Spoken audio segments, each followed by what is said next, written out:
journey to lost civilizations. See ancient artifacts and long-lost ancient scrolls. The strange writing on this clay brick is known as cuneiform. Now, the script was used... Take the journey of a lifetime and travel to ancient Babylon and the island of Patmos to discover how ancient mysteries reveal the future. A live seminar series. Don't miss any program.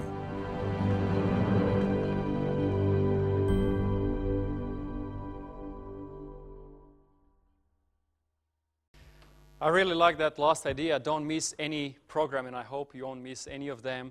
The purpose of these presentations, Ancient Mysteries Reveal the Future, the purpose of them is to take you back into history, to discover some of the most amazing discoveries in ancient cultures, ancient civilizations, with the purpose of understanding the things that are happening in our society today, 21st century, 2017, but also to get a clear understanding of the things that are going to take place in the future. And as it was mentioned, tonight's topic is Back to the Future, and I'm going to present to you some ancient civilization and discoveries that have changed the course of history and also the course of humanity. But before we do that, I'd like to share with you quite a bit of a modern story. It happened on the 17th of December, 1927, quite some time ago, but not that long if you compare it to other civilization, when a U.S. submarine was surfacing from a mission and it was hit by another boat. Quite a big ship, and as a result of that impact, the submarine the submarine sunk, and there were 6 people that were trapped inside. Divers were sent to find a way to rescue the 6 people that were trapped inside the submarine. And as they were going around the submarine, all of a sudden they started to hear some noise, some tapping.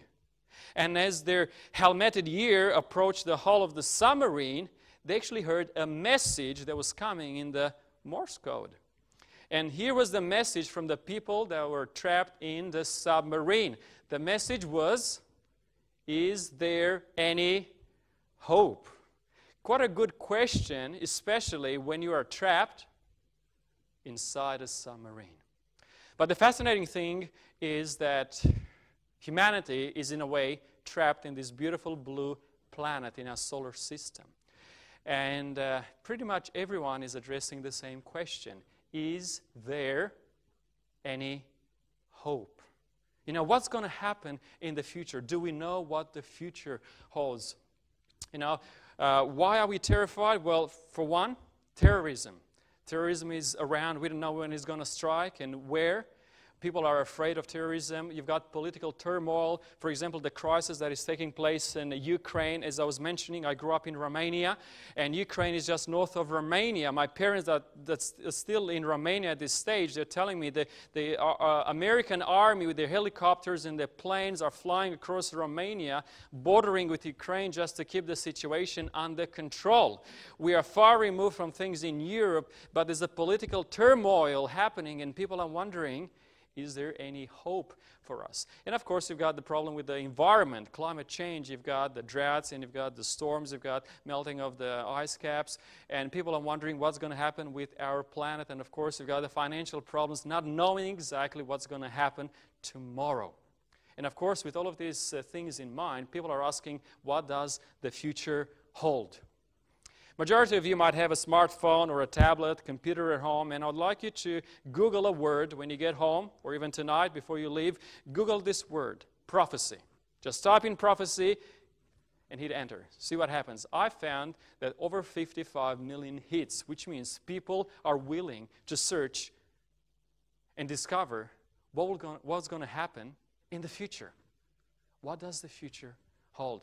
Not only that, but if you've witnessed in magazines, the area for the zodiac has increased dramatically over the last 20 years.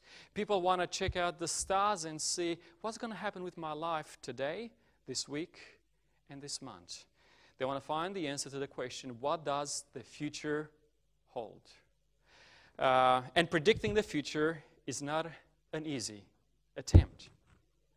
Some of you might be old enough to remember the year 2012. Anyone here old enough to remember that? I hope you are. You know, many psychics have made predictions based on Nostradamus' writings and the Mayan calendar that the world will actually come to an end at the end of 2012. So, what did it happen? Let me tell you. Nothing happened. We're here, which tells us that predicting the future is not very easy. It's not very easy. Also, some of you might be old enough to remember the year 2000. As we are getting close to the end of 1999, people were talking about the end of the world, the Y2K bug, and all of these theories. So what happened?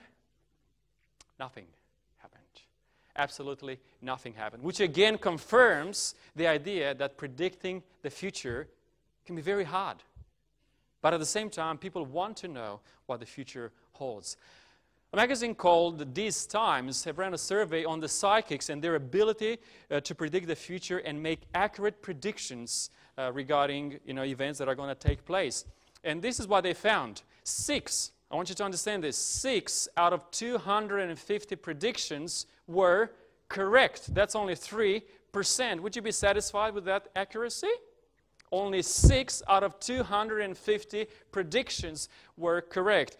Now, when they're talking about some of the most known psychics, average leading psychic accuracy has increased from 3% to 16%, which is still not very high, which tells me that 16 predictions out of 100 will be fulfilled, but the rest will be gone. So, predicting the future can be very hard. Can we actually know the future? There are some essentials that will help us to understand and know the future. There are only 2. First one is historical accuracy. We need to understand that what we're discovering has a historical background. It's not just a fairy tale. It's backed up by the things that are happening in the world. And secondly, it has a proven track record and dependable predictions, which means that when I predict something, or if I make 100 predictions, all 100 predictions need to be fulfilled in order for you to actually believe that I have that ability to predict the future. Not just 3%, not just 16%, not even 50%. It has to be 100% accuracy. The question is there such a source that contains both historical accuracy and has a proven track record? I'd like to suggest to you this evening, yes, there is such a source. And before we do that, I'd like to take you through a journey that will help us to understand more about archaeology and history, because these two combined will help us to understand the source that can help us to predict the future with 100% accuracy. Archaeology is known by the scholars as the science that digs up the past. That's why we called it Back to the Future. It's talking about discovering civilizations, and we're going to look at some of the most important discoveries, and tonight we're going to tackle only 3 of them. Throughout this series this weekend, and then next weekend we're going to look at the most important archaeological discoveries. However, tonight I'm going to mention just 3 for the sake of time, for your sake, so you can return home in a good time. So the first one, I'll take you on a journey to Egypt, the magnificent land of the Nile. You know, when he traveled to Egypt, any of you went to Egypt? All right, put your hand down. Anyone that would like to go to Egypt? That's better. When you get to go to Egypt, you get to see these beautiful and awesome monuments, built thousands and thousands of years ago. And then you've got this mysterious temple. As a matter of fact, this one, it's a mortuary temple where Queen Hatshepsut, did you get that? Was buried. And what's fascinating, this is one of the few ladies that was actually a pharaoh. A lady that was a pharaoh. An interesting thing about this lady is when she sat on the throne and ruled as a pharaoh, she had to wear a fake beard and to wear men's clothes.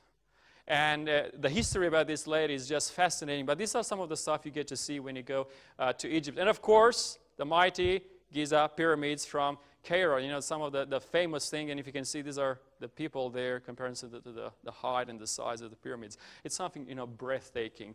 And, as people were going around here, it was beautiful, looking at all this stuff, but everything was locked because all the information was written in hieroglyphics, Egyptian hieroglyphics.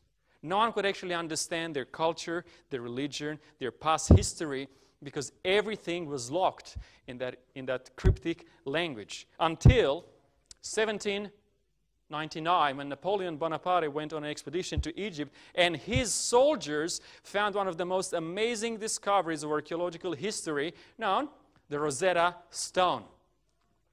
How many of you heard of this stone? Yeah? Well done. Now, this Rosetta stone, for those that haven't never heard of this stone was actually divided in 3 sections, and I hope you can see that on the screen. The top one was written in Egyptian hieroglyphics. The second one was Egyptian cursive demotic writing, and the bottom one, the third layer, was actually Greek. And when Napoleon found this stone, he gave it to his scholars, a fellow by the name of Jean-François Champollion, and he spent 20 years working through the Greek into demotic, into the hieroglyphics.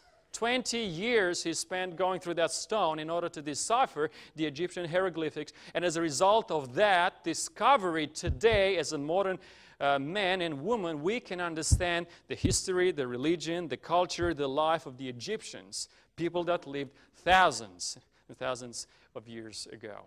Now, a second important archaeological discovery took place in Iran, just above the Silk Road, a transit road for people that were, trading at that time, was an inscription made by King Darius in the year 522 BC. So 2,500 years ago. And what was fascinating about this inscription, again, was written in 3 different languages, was the cuneiforms in Mesopotamia, and it had Old Persian, Babylonian, and Elamite.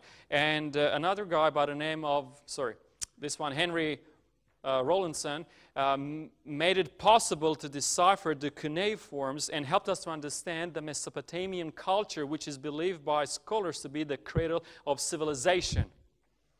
You've got the idea of writing, recording history, mathematics, culture, libraries, Mesopotamian culture, and that discovery made it possible. And of course, the last one for tonight, but I'm not done, okay, is the last discovery for tonight was made in Israel in an area called the Dead Sea. It wasn't in the sea itself, but just northwest of the Dead Sea, a place called Qumran. A place very hilly with a lot of caves. As you can see, some of these caves here could be quite dangerous at times to walk through there, because you never know when you're going to fall into a cave. But it was in 1947 when 3 young Bedouin boys were looking after the family goats. And as they were going through that area, one of the goats just strayed away, as goats do. And the boys were too lazy to go and chase the goat, so what they decided to do was, let's grab some stones and aim at the goat. And as they were trying to hit the goat, actually the rocks fell into a cave. And as the rocks fell into a cave, these young boys heard the sound of cracking pot.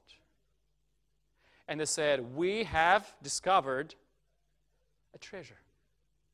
So these boys, three young boys, they went inside the caves, and to their great disappointment, there was no treasure. At least not in their own eyes. They were expecting golds and jewelries and whatever. What they found was scrolls in some old jars. Quite disappointed, they told their parents about their discovery, so the parents said, well, we might as well take them and move them to Bethlehem to an antiquity dealer. Now, the antiquity dealer looked at them and said, well, for that, I can offer you $100 American.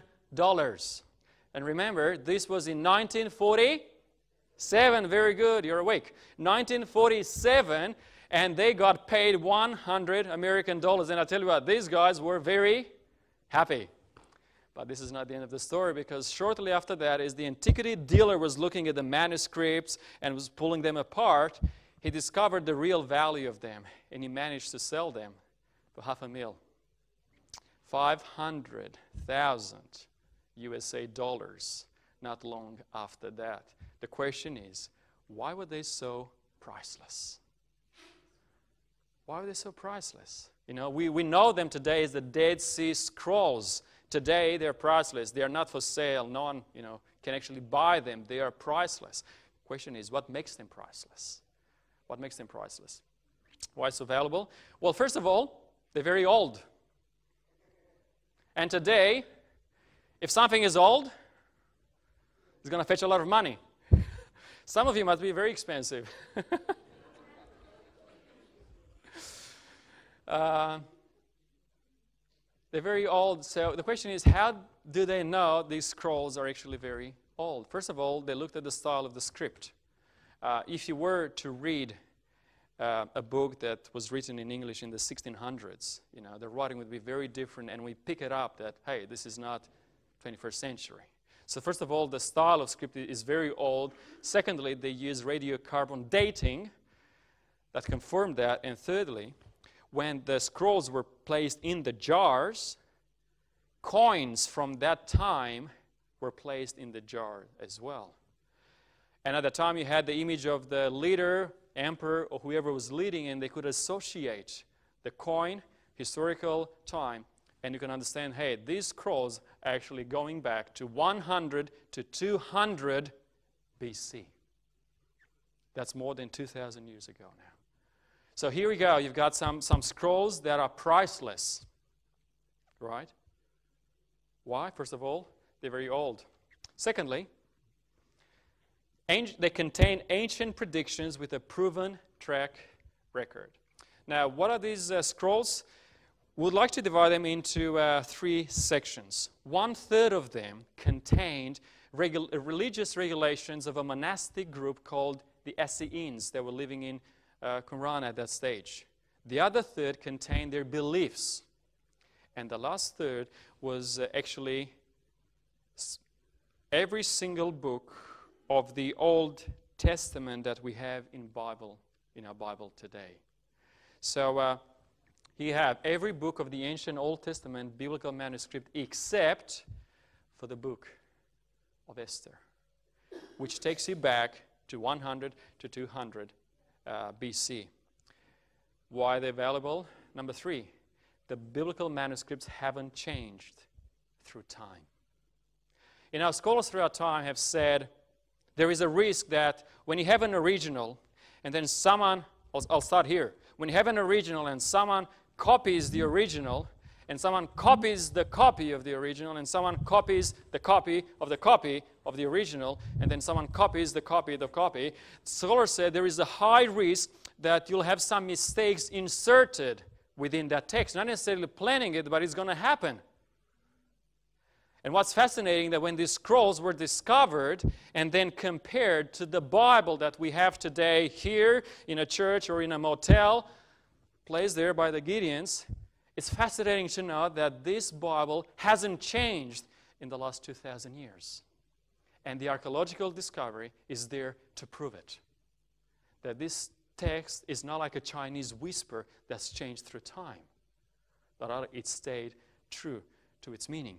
It's very important for us to know just the way in which these guys, the Essenes, have actually copied.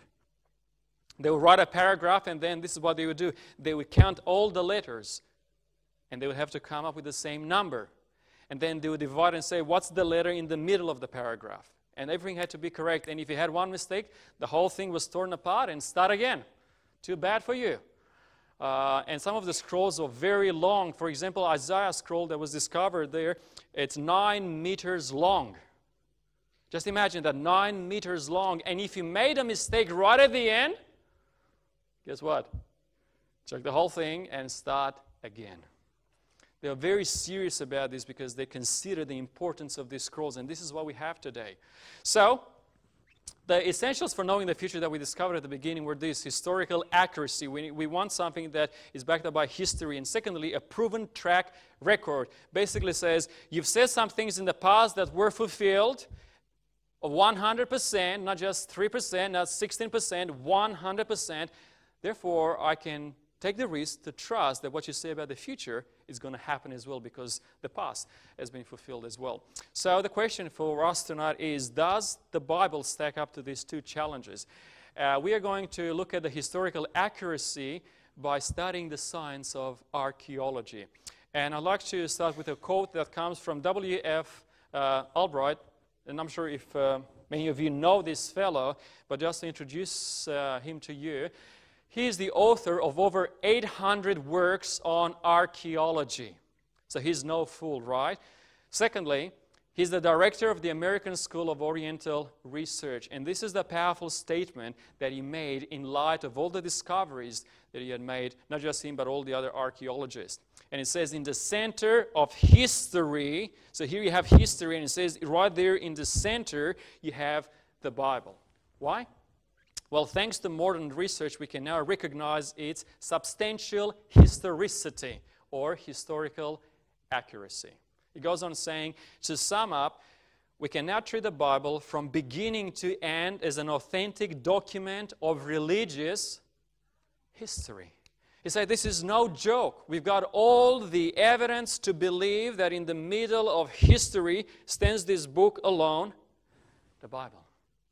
It's not a fairy tale. It's not a book that contains stories for bedtime, but rather it contains real facts that's been backed up by archaeological discovery. Now, the question is, what was the exact evidence for this man to make such a claim?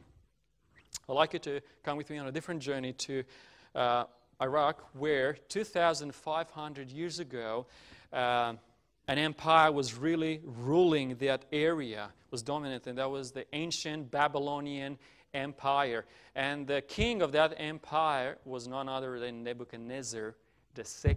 We're talking about 2,500 years ago. Now, the Bible records that in 586 BC, this king went and conquered Jerusalem. Not only that, destroyed the whole thing, including the temple, and he took many captives away, one of them being Daniel.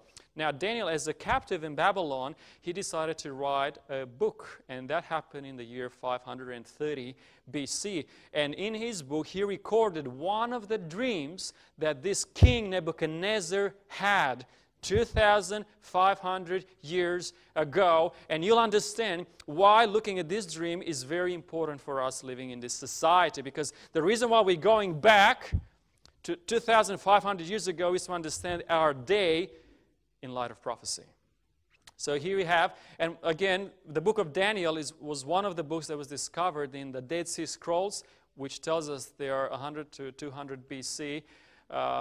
So we've got a lot of evidence for the historicity of this book. So Daniel tells us that one night this king had a dream. And the dream of this king was so important that it predicted 4 successive empires that would rule the world. That was the prediction, and I'm going to prove it through history that it happened. 100% accuracy. Point number 2. The dream also predicted the political state of Europe today in 2017. We're not talking just about 2,000 years ago. There was no Europe, by the way. We're talking about Europe today, and you're going to be blown away by the facts that this prophecy has actually recorded. So the account of the story goes that one night, King Nebuchadnezzar had a dream. And he was so disturbed and troubled by this dream that he woke up in the middle of the night all sweaty, and he said, I had a dream. The thing is, he couldn't remember the dream. He couldn't remember the dream, but he knew that the dream was very important. Now, here's the thing, the Bible records that this king, Babylonian king, had a dream, and he was troubled because he knew as a message from above. It was fascinating to see that archaeology has discovered that in Babylon, people believed in the power of dreams. Not only that, they believed that kings received dreams from higher powers with the purpose of predicting the future. So once again, archaeological discoveries back up what the biblical text actually is saying. So this king had a dream. He was troubled because he couldn't remember, and he wanted to remember it and to understand the significance of that dream. So of course he called his advisors. And as the Babylonian king, of course, he called his astrologers and magicians. Now we know that astrologers were very very trendy at that stage. In Babylon, you've got all these astrological charts looking at the patterns of stars and looking at the movements and say, okay, you can go to the battle tomorrow or you should stay home. Their lives in Babylon was guided by the movement of the stars. And the magicians, they had some interesting techniques. One of them was using the bones of a dead chicken.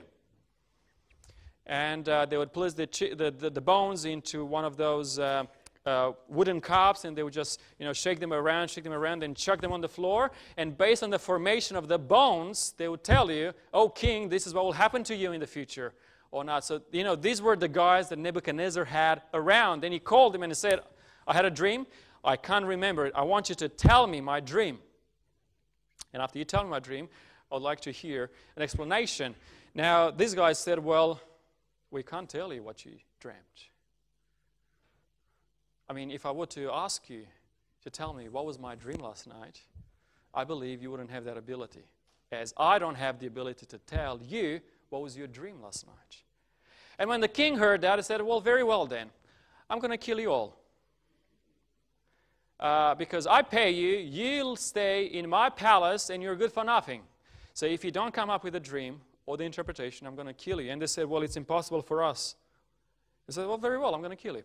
So these guys started to be killed, and as these guys were being killed, Daniel, the captive from Jerusalem, heard about it. He was one of the wise men, and he was going to end up being killed very soon. And he went to the king, and he said, "King, give me one night, and I'll come back to you with a dream and its interpretation." So the Bible tells us that Daniel went that night and prayed. And he said, "I need help in this situation." And the record of the book of Daniel says that that night he received the dream that King Nebuchadnezzar had 2,500 years ago. And in the morning, he went before King Nebuchadnezzar and said, "Oh, King Nebuchadnezzar, the God that is in heaven has revealed to me the dream that he had received the other night." And he goes, "This is the dream. As you were watching, you saw a great image made of different metals. The head was made out of gold, the chest and the arms made of silver, the thighs were made of bronze, and the legs were made of iron. But then right at the bottom, the feet were a mixture of clay and iron. And, O king, as you're watching this image, a rock came, struck at its feet, destroyed everything, and the rock grew into a big mountain that filled the whole earth." And as the king was as the king was hearing this, he wasn't watching anything. As the king was hearing all of this, I imagine him jumping out of his throne and said, "Daniel, you've got it. That's my dream. Now tell me, what does it actually mean? What does it actually mean?" Daniel started to pull the curtain of time back, and he said it represents a succession of 4 empires. And then it talks about the culmination, the rock that represents the last empire that is going to be on this planet. So Daniel said, "Let's break it down, and we'll begin with the head of gold." And Daniel said to this king, "You are this head of gold." Imagine the image was made of different metals, and it said every single metal represents a power. And Daniel said to King Nebuchadnezzar 2,500 years ago, "This head of gold represents you." So we know from history that the Babylonian Empire was around from 605 to 539 BC. And I tell you what, gold was quite a fitting symbol for this empire. Their chief god or image and thing they were bowing down to and worshiping, called Bel Marduk, was a huge statue made out of gold. And it was sitting on a throne of gold in front of an altar made of gold with a candlestick made of gold. For the whole temple, the statue and the altar, Nebuchadnezzar used 18 tons of gold. That's a lot of gold. History also tells us that when the king of a different empire came and overtook Babylon, Cyrus, he took many treasures from Babylon. Not only that, Xerxes, he took $150 million worth of treasures from Babylon. And Alexander the Great, some of you might have heard of him, he took 500 camels loaded with gold from Babylon. That's a lot of gold. No wonder the metal or the symbol that was used for this empire, for Babylon, was gold. And when you look at the city itself, Babylon was quite significant at that stage. It was 16 kilometers around, which may not seem big to us today in this society, but comparing to the standards back then, it was quite big, because Rome was only 9.6 kilometers and Athens 6.4. So it really stood out as an amazing empire 2,500 years ago. These are the famous gates known as the Ishtar gates in Babylon. They are there today on the very side. However, these are the fake ones, because the real ones are in the Pergamum Museum in Berlin, Germany. I had the privilege of actually, looking at them and going through the gates, being the same gate that Nebuchadnezzar actually stepped through 2,500 years ago, or Daniel, this guy that recorded the whole history for us. And as you're going through the gates, you will see these processions of lions, but these were very special lions, because these lions are actually wings. There was a reason why they depicted the lions with wings, and we're going to talk about that another time. And as you read through the book of Daniel, in Daniel chapter 4, you find this statement that Nebuchadnezzar was the founder of Babylon. And here was another occasion for the historians and the scholars to say that the Bible is wrong, because for some time it was believed that the real founder of the Babylonian Empire was actually Queen Semiramis. Until the archaeologists discovered on the Ishtar gate the inscription, "I, Nebuchadnezzar, laid the foundation of the gates." And the Bible proved to be correct once again. Not only that, on the bricks itself that constituted the walls in Babylon, Nebuchadnezzar actually wrote his name, his own stamp, Nebuchadnezzar. So what the Bible recorded 2,500 years ago, it was challenged by historians and scholars. It was proven to be correct by the discoveries made by the archaeologists. That's why it's so important to go back in history, to dig up the past in order to find things that are going to give us assurance and certainty. So what happened to Babylon? Well, Daniel continued the interpretation of the dream, and he said, "After you shall rise another kingdom inferior to yours." Basically, Daniel was saying to him, you're not going to be here forever. You're great and awesome and mighty, but you're not going to be here forever. You're going to come to an end. This empire is going to collapse eventually. And history tells us that the empire that followed Babylon was the Medo-Persian Empire that defeated Babylon in 539 BC, and you've got it here represented by the silver. Again, in the book of Daniel, chapter 5, Daniel records that when the Babylonian Empire collapsed, the last king of Babylon was Belshazzar. Now here, this was another occasion, another situation for the scholars, for the critics, for the historians to come up and say, we have never heard of Belshazzar. There is no written record, there is no evidence that Belshazzar actually existed, let alone he was the king or the last king of Babylon. Nabonidus was believed to be the last king of Babylon, but no one actually heard of Belshazzar. And for some time, the written record of the book of Daniel was mocked until there was a discovery made, and that was Nabonidus' cylinder.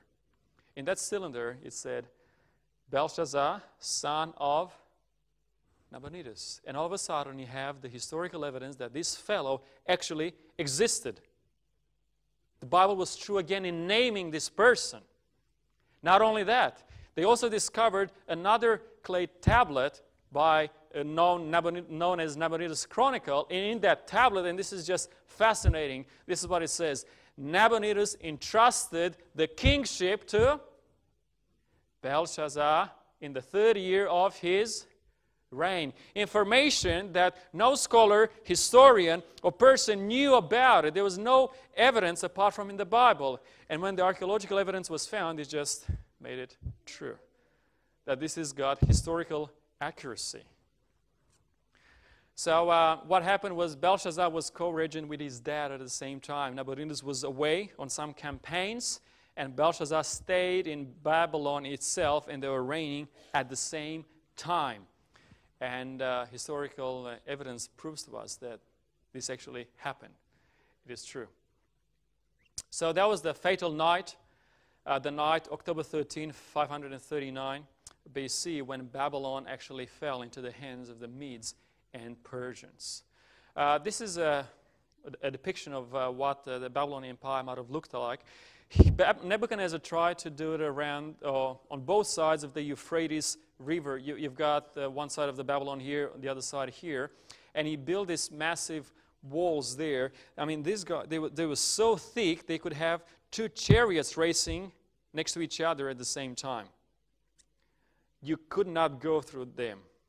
So you had the Euphrates River, you had the walls, and you had the river gate right there, and there was a massive city, well fortified, and they felt really secure inside. So how was it captured if it was so well managed and secure? Well, the Bible, archaeology, and the ancient Greek historians, Herodotus and Xenophon, tell us that one night, the Medo-Persian army, led by Cyrus, they besieged Babylon because they had a fight. Babylonians lost, and they retreated within their own city because they said, we are going to be safe within our borders. And now Cyrus faced himself with some massive walls and a great city. He didn't know exactly what to do. During this time, Babylonians started to party. They said, we're secure. These guys cannot attack us. We've got supplies here to last for years. We are under no threat whatsoever. But what's fascinating was this. Cyrus thought of an idea. Let's divert the course of Euphrates River. Let's dry the riverbank. And in this way, we'll go into the city. And as these guys were partying and drinking, the soldiers that were meant to protect the river gate left the gate open.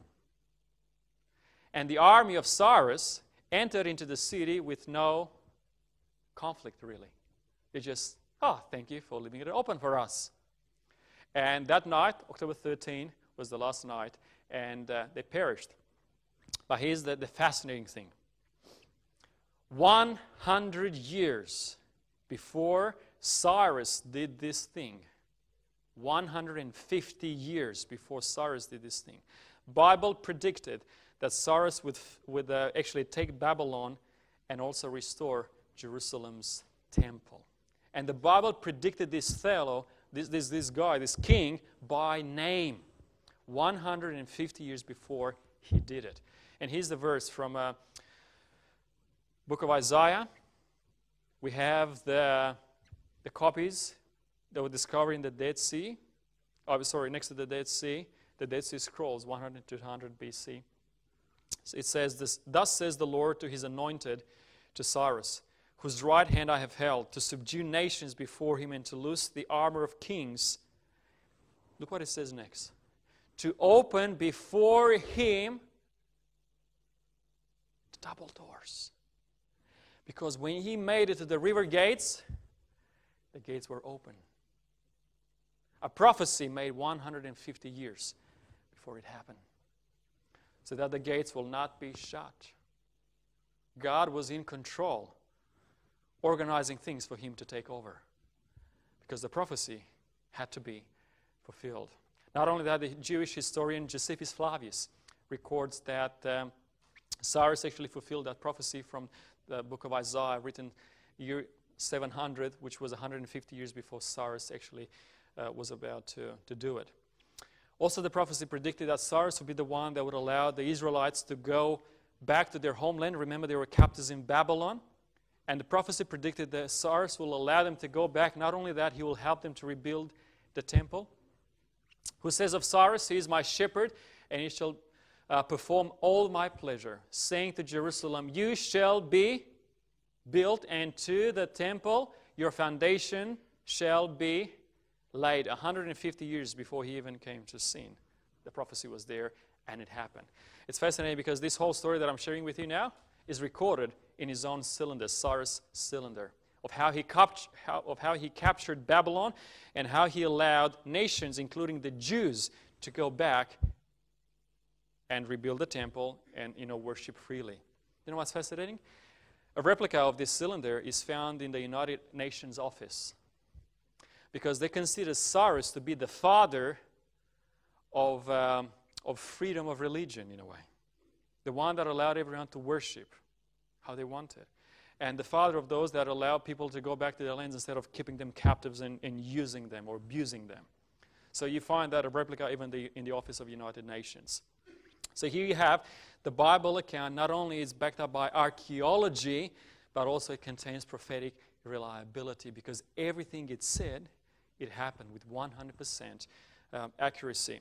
And Daniel moved on through the image. So we talked about the gold, we talked about the silver, and then we get to the bronze.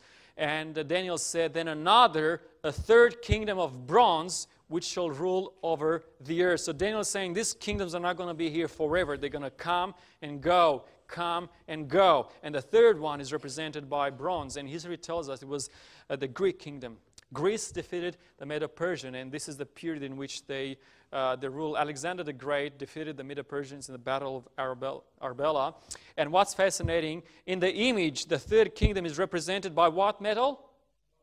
Bronze. Now, the Greeks were the first one to have helmets made out of bronze, breastplates made out of bronze, shields made out of bronze, and even the handle of the sword was made out of bronze.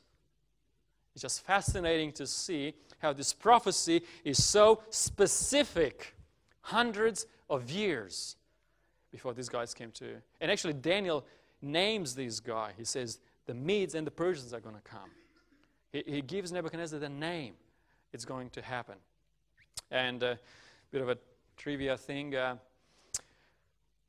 Medo-Persians, in their conquest, they destroyed Athens, which belonged to the Greek side. So when Alexander the Great came to power, he went to the Persian Empire and he destroyed Persepolis. He said, you've done that to us, we'll do this to you. You've got all these remains telling us the stories of the battle between these kingdoms. So here you have it. Greece, the third empire, represented by bronze. And Daniel moved on saying there is a fourth one. Finally, there will be a fourth kingdom strong as Zion. And I would like you to look at this word, finally. He says there'll be four. It doesn't say just 3 or 5 or 6. It says 4. 1, 2, 3, 4.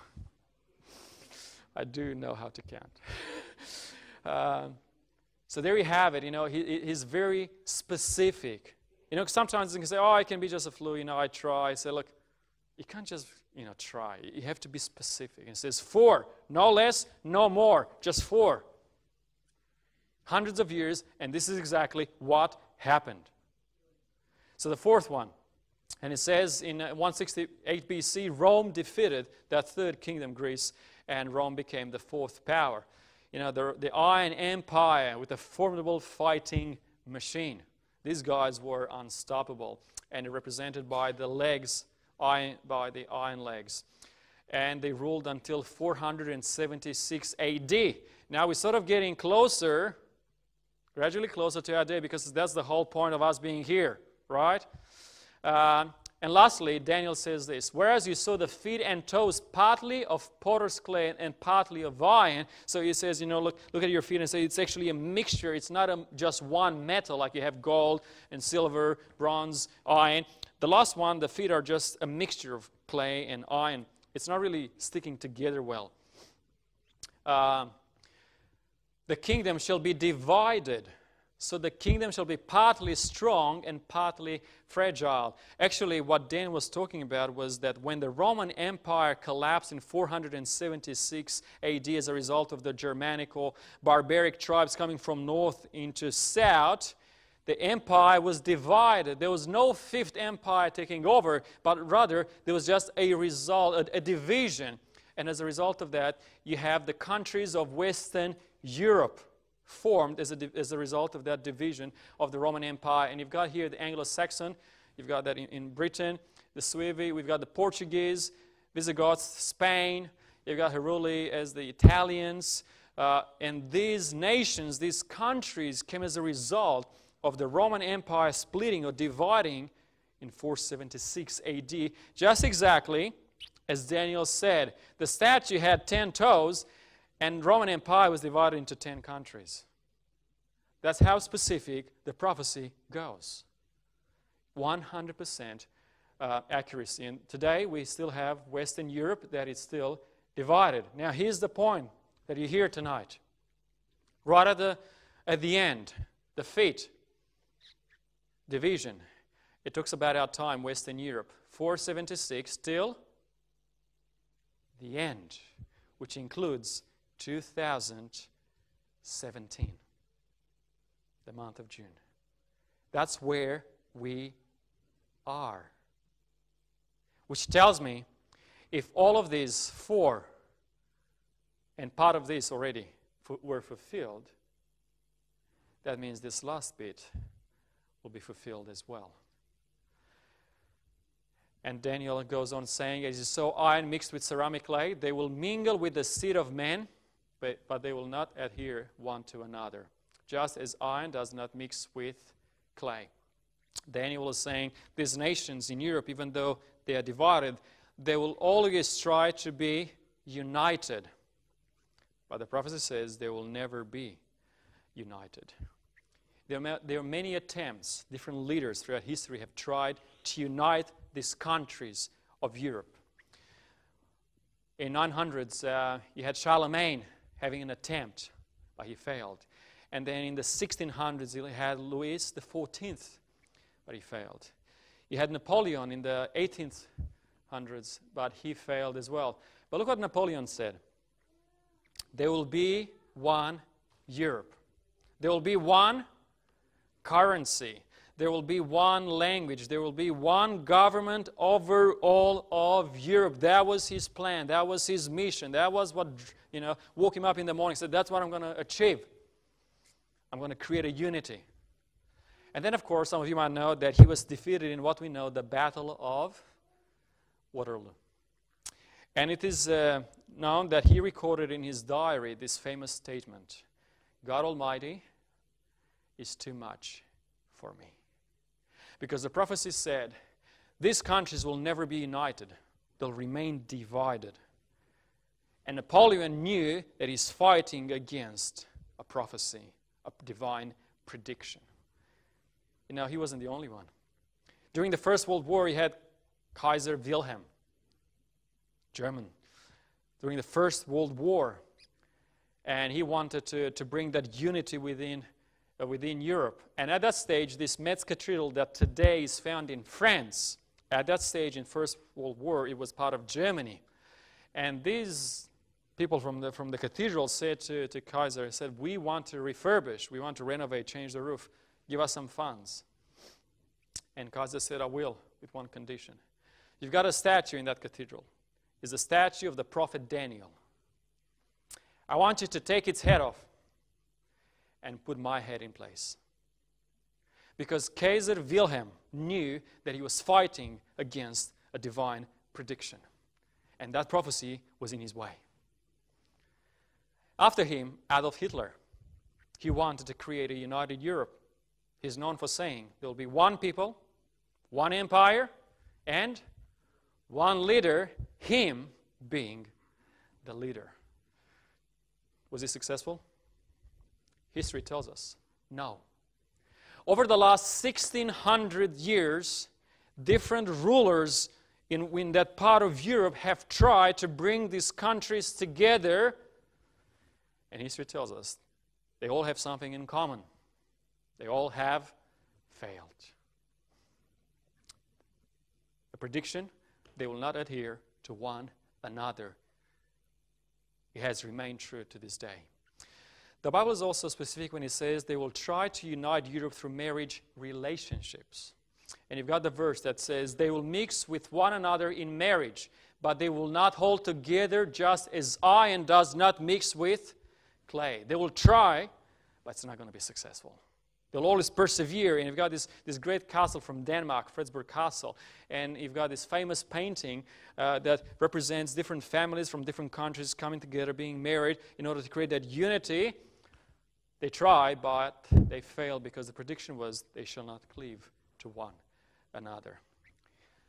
There will never be a United States of Europe because that's what the prophecy says. Even though people still dream about it, you've got former president of France saying a great power is being born, talking about the European Union. And then you've got Romano Prodi, Chancellor of Germany, the course is irreversible. And then Romano Prodi says, we can and will succeed in creating a unified, prosperous, democratic Europe where citizens can live in peace and freedom. However, that's not the case. Time magazine in 1999 says the European Commission is still far from being European government. Prodi would like to claim it is. Now, if you have the time to watch the news sometimes, you might have heard of this event. All of these things that are happening before our eyes, my friends, were predicted 2,500 years ago with 100% accuracy. That you may understand the time in which we're living. They will never be united into one empire. And as Nebuchadnezzar was listening to interpretation, I imagine him asking Daniel, what about the rock that comes and destroys everything? What about that rock? Daniel says, you watched while a stone was cut out without hands, which struck the image on its feet of iron and clay and broke them in pieces. So what is the significance of that stone? Daniel tells us, in the days of these kings, which means in the days of the divided countries in Europe where we are actually living at the moment in 2017. During our days, and in these days, our days, God of heaven will set up a kingdom which shall never be destroyed. And the kingdom shall not be left to other people. It shall break in pieces and consume all of these kingdoms, and it shall stand forever. Today, 2017, we are witnessing a divided Western Europe. And the prophecy tells us that just as the other 5 elements of the prophecy were exactly fulfilled, the last one with the rock is definitely going to be fulfilled, and God's kingdom is going to come. The great God has shown the king what shall come to pass in the future, and the dream is certain. And now it's even certain for us because we are witnessing this. Also, it says the interpretation is sure. There's no doubt about it. So there you have it. Prophecy made 2,500 years ago. All of these elements fulfilled, waiting. We are here in the time of the toes, waiting for the last kingdom to come. And this evening I'd like to finish by giving you a glimpse of what this kingdom is going to look like. In Revelation, it says, the kingdoms of this world have become the kingdoms of our Lord and of His Christ, and He shall reign forever and ever. And then he goes on to the highlight of this kingdom that says, and God will wipe away every tear from their eyes. And there shall be no more death, nor sorrow, nor crying. There shall be no more pain, for the former things have passed away. Then he who sat on the throne said, behold, I make all things new. And this is the time that we're living when God is promising a kingdom with no more tears. When was the last time when you cried because of pain? It was heartbreaking for me to cry, to actually hear my brother cry over the phone because his wife left him. We've got a lot of tears that we have to dry, and God is talking about a kingdom where there'll be no more tears. And God is talking about a kingdom where there'll be no more pain. That could be physical, emotional pain. People being in a lot of suffering.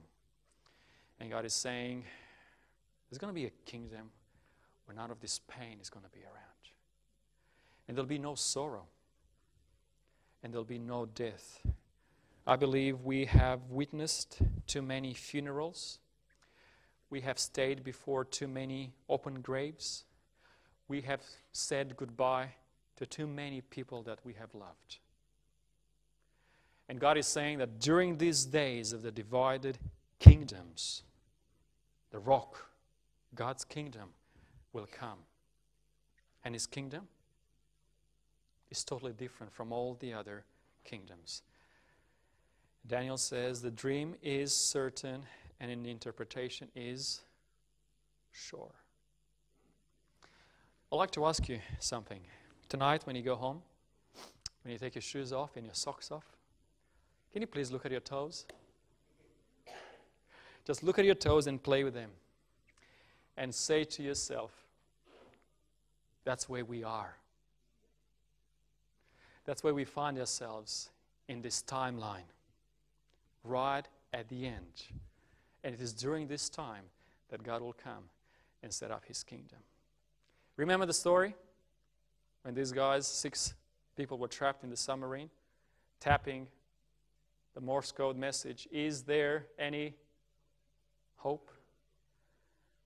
The divers replied to them, yes, there is hope. And to humanity that is trapped in this amazing and beautiful blue planet in the solar system, asking, is there any hope?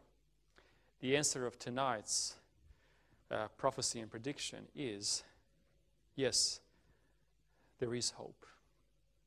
I want to leave you with this verse. For I know the plans that I have for you, declares the Lord. Plans to prosper you, not to harm you. Plans to give you hope and future. Is there any hope? The prophecy is certain and its interpretation is sure.